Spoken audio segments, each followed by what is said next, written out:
Hi, ladies and gentlemen. I'm going to give you a quick tutorial on the ionic compounds puzzle activity in case you weren't here or in case you're struggling now that you are on your own working on it.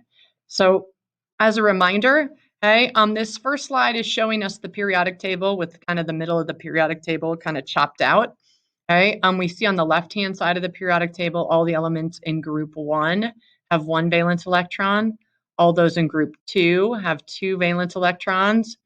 We skip all these columns here in the middle, and we actually get to column 13.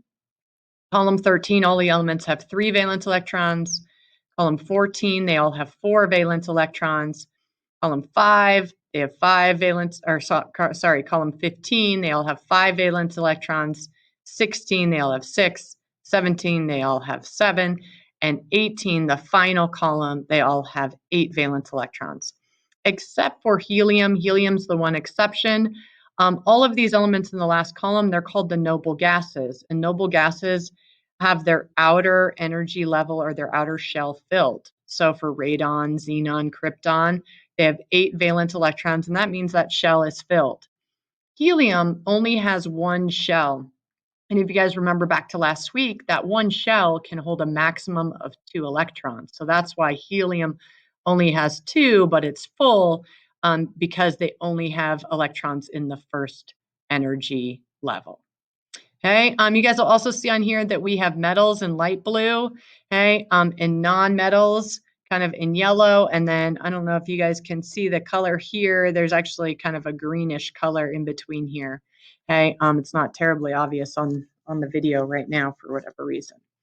Okay, those are the metalloids. They're not quite metals or non-metals.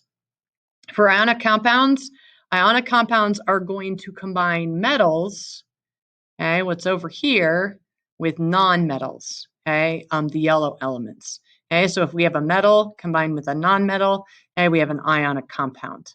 Our next slide goes through and talks about or shows you, okay, this is a picture, right? Remember a couple weeks ago, we actually put the electrons into the shells.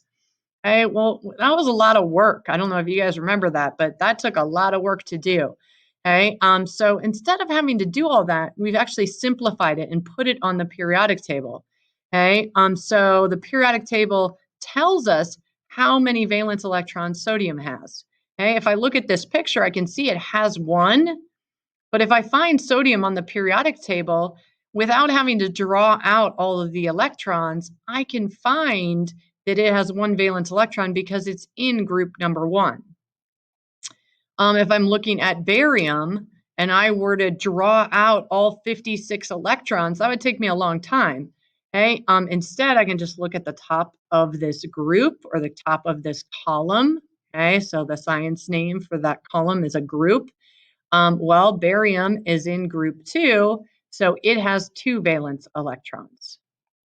Okay, these elements that are here in the middle are a little more complicated, so we're kind of skipping over those right now. You'll learn more about them when you get to high school chem.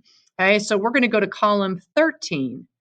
Okay, well, column 13, okay, if I look at this column, okay, it has 3 valence electrons. Okay, so boron, aluminum, gallium, okay, they have 3 valence electrons. So essentially you kind of ignore the 1s or the 10s place and just focus on the 3. Okay, so if you come back here and look at it, okay, this is that same column and you'll see they all have 3 valence electrons. Okay, the next column over is column 14. They all have 4 valence electrons. So again, on this one, column 14 will have 4 valence electrons, 15 will have 5, 16 will have 6, 17 will have 7, okay, and the last column will have 8 except for helium.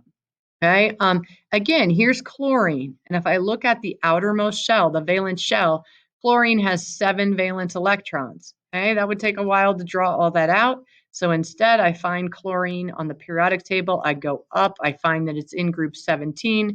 That tells me there are 7 valence electrons. The other key piece of information is the common charge for the elements that are on the periodic table. Okay, you'll see here in the middle, these charges are variable. That means they're not always going to be the same. That's why, again, these are a lot more complicated and we're not kind of focused on these elements that are in the middle. Okay, but we are super concerned about our first two columns, okay, and up to our columns here that are all on the right-hand side. Okay, those columns that are all here on the right-hand side and these first two, they have common charges associated with them.